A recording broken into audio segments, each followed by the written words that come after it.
Hi everyone.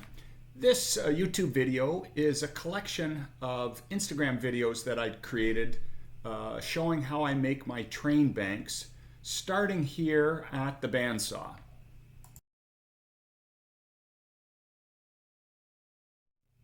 With the corners cut off at the bandsaw, I can mount the blank on my lathe between centers and turn it into a cylinder. Sharp chisels always work best at the lathe, so I start at my Tormek sharpening station and sharpen up the spindle roughing gouge. I can then turn the cylinder.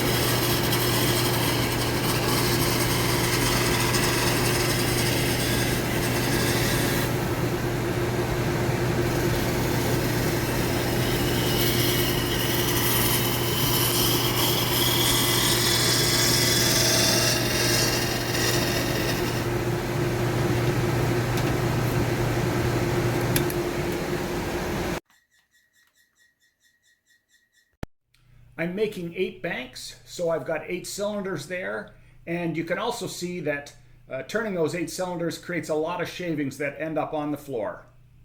I'm continuing work on the ash cylinder that I use for the train banks that I'm making, and I've got 2 here and 5 more here, and each of these cylinders has a hole bored in it where the coins go.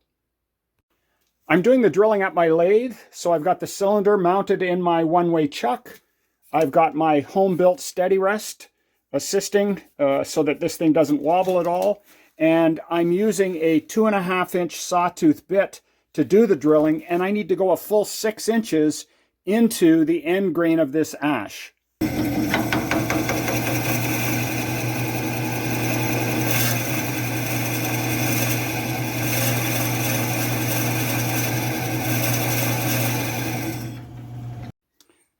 I've drilled a little bit deeper, and you can really get an idea of how the shavings are coming off here. So quite a bit of shaving. So that's good. That means that this drill bit is relatively sharp, and I'm going to continue drilling until I get the full 6 inches deep.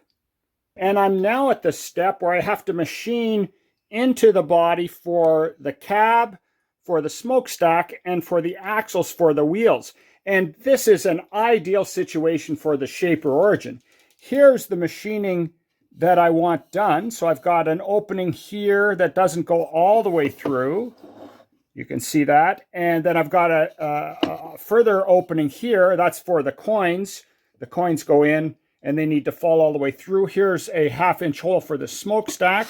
And then if I spin this around, I've got slots here for the axles so that I can glue the axles in.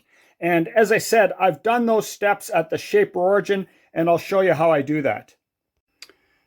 I'm here at the shaper origin workstation, and I've made a simple fixture that allows me to clamp this cylinder in place so that it can't rotate and can't move one way or another when I'm routing. And the fixture, as I said, is quite simple. So I've got a couple of T-nuts that fasten the back of the fixture to this right angle plate. And then I've got some threaded rods that go into this fixed plate, and this plate is not attached to anything, but I tighten up these nuts onto the threaded rod, and that applies pressure to the cylinder. So even if each of the cylinders is very slightly different in diameter, which they are, I can just tighten these knobs to get a nice secure hold on the cylinder. And I've also got a stop down there so that I make sure that the cylinder is tight against the stop, because when I use the shaper origin, everything is referenced off this edge, and I know that the opening for the cab needs to be 4 inches long, and the position of the smokestack is here, and so on. So that stop is pretty important. I measure the diameter of each of the cylinders, and as I said, they're slightly different, And I have to make adjustments on the shaper origin right on the tool so that the openings I'm going to route are right in the middle of that cylinder. If one cylinder is a little larger and I don't make an adjustment, it may not be right in the middle. So I check each one and make that adjustment. The other thing I have to do is I've got a center line that goes all the way, well, it's on this section and on the bottom section. You may not, well, you can see it there. And the purpose of the center line is so that when I route the opening for the cab and the smokestack, I need to rotate this cylinder exactly 180 degrees before I route the slots for the axles. And if I don't do that, I'll come over here to this to talk about that. If they're not exactly 180 degrees apart, then the smokestack and the cab are going to be tilted one way or another relative to the axles, which is what's holding or what's this is sitting on. So that wouldn't look right. So I've made sure that I use a center finder here and mark a pencil line, center and center, and then I use my square over here at this fixture to make sure that that everything is lined up. So really that allows me to rotate it, and I know I'm exactly 180 degrees from where I routed the openings on the top of this. So as I said, using the shaper origin makes this procedure really, really precise and really easy as well. So here I go.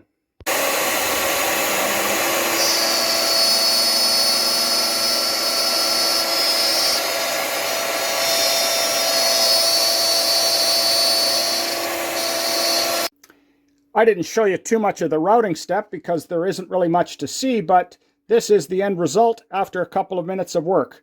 Nicely machined with the shaper origin. So this shaper origin, the more I use it, the more I like it. It is the perfect tool for so many different things. I'm using my shaper origin and my workstation again, and I'm working on the wheels on the bottom of this train bank. So there are 3 axles, each with 2 wheels. And each wheel is a checker. So I just buy these as checkers.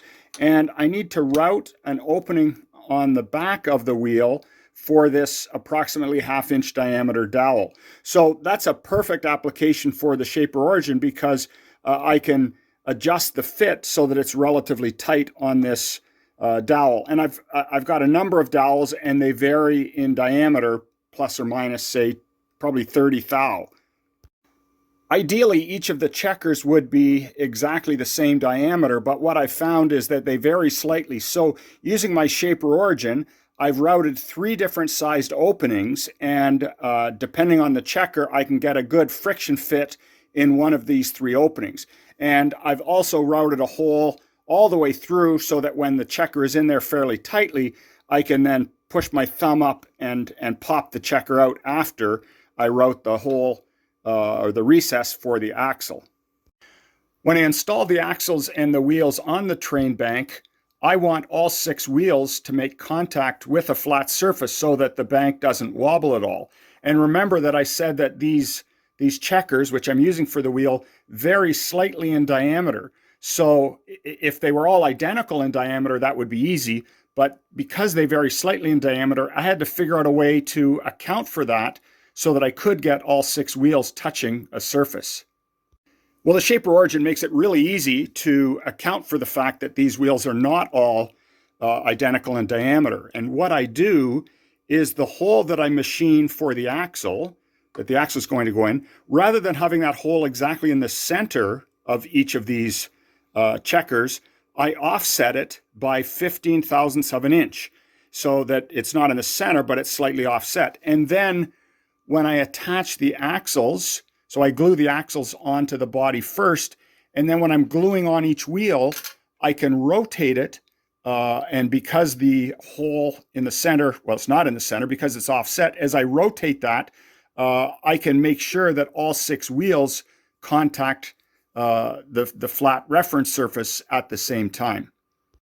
So this is another great application of the shaper origin. Not only being able to cut these openings so that I get a good tight friction fit, but the simplicity to offset that hole by 15 thousandths of an inch. That would be very difficult to do if I was doing this at my drill press, or in the past, I've used my lathe to turn each of the wheels. And in that case, I was able to get the wheels all the same diameter, but it was much, much more work than using these checkers, which I think make great wheels. So, as I said, another perfect application for this versatile Shaper Origin. Take a look at these 8 train banks. They've all been sprayed and they're ready for the axles and the wheels, which I've done on this train bank here. As part of machining the body using the Shaper Origin, I machined 3 coes for the axles. So these will hold the axles in place. Now what I need to do is when I'm gluing these in, I need to make sure that the axle's centered, and more importantly, I need to make sure that all 3 of them are aligned. I don't want the wheels to be misaligned because that's not going to look very good. And if I was just doing one bank, I would do this by eye and glue them all in place lined up. But since I've got a run of 8, as you can see, I decided I'd make a simple jig. Here's what I've come up with, which is just a cradle. The bottom piece is long so that I can clamp it to my bench and have it overhang. And this opening here is for the cab. This hole is for the smokestack. So let's see if I can do this with one hand. So to put this in, I position the cab so it goes into that slot, and then the smokestack drops into the hole. And this is still a bit wobbly, so what I do is I use a couple of wedges. This may be difficult to do with one hand, but we'll see. And I want to get it in. It doesn't have to be really tight, but I just want it so it doesn't slip around. And I'll also check that the cab is centered in the slot so I can adjust it as needed. And when it's centered in the slot, then when I put these axles on and line them up with this acrylic here, I'll know that the axles are centered and they're also perfectly aligned. So this is a simple jig, took 10 minutes to make, and I think it's going to save me quite a bit of time as I glue up the axles. For the glue, I could use epoxy, but that takes, like 5-minute epoxy takes a little long to dry. So I'm using medium CA glue, and I'll just put a bead on here. And I've done a test, and it's given me plenty of strength. The banks won't take a lot of abuse, so the CA glue will hold just fine. With the axles glued in place, I can put the wheels on, and everything is perfectly aligned as it should be. But the bank rocks on a flat surface.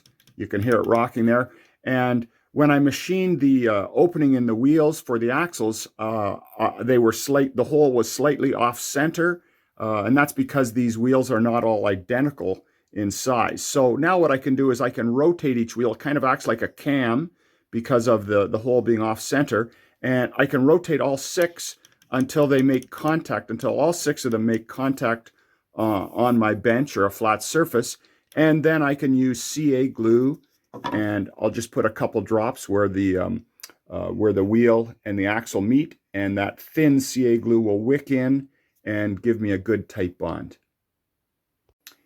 Here I am back at my Shaper Origin workstation, and I'm going to be cutting out the circles for the back of each of the train banks using this acrylic. And I've got a couple of tips that I find useful when I'm dealing with acrylic. My first tip is not really specific to acrylic. It has to do with the position of the double stick tape. I don't like that to be in the cut path. So in these circles, I can easily position the tape inside of the cut path. So what I've done is I've used the engraving bit, and I've just engraved all of the outlines for the circles that I'm going to cut so I can put the tape down. So that's pretty easy. I can peel that up now and stick down the acrylic. I'll leave the protective film on the acrylic. The second tip is when I'm cutting acrylic, I find that I reduce the speed. I typically cut at a speed of 3, and I'm going to use an 1/8 inch bit to do the cutting. And this is just over 1/8 of an inch thick. I could probably do it in a single pass, but to get a slightly cleaner cut, I'm going to make it in 2 passes. Here's what I'm looking at on the Shaper Origin screen. You can see the circle here that I'm going to be cutting. And if I get the camera to focus in, you can see I'm using an 1/8 inch bit. 0.125. I've got an offset of 0.01 inches, 10 thou, so I'm going to cut outside of the line by 10 thou, and I'm going to cut to a depth of 65 thou. And that'll be the first pass. For the second pass, I'll double this to 130 thou, which is 10 thou thicker than the acrylic, and I'll reduce the offset to 0, so I'll be cutting right on, the bit will be cutting right to the outside of the line, and that will produce the circle that I'm looking for. Here's my last tip for dealing with acrylic with the shaper origin. I've finished cutting all of the circles. I've removed the waste from between the circles, and even with a sharp bit, I was using an 1/8 inch router bit, it's still, the edge is still a little bit rough. So I could easily take this off and take it to the sander to clean that up, but I'd much rather use the accuracy and the speed of the shaper origin. So what I do is I chuck up my engraving bit, and I really use it as a chamfering bit.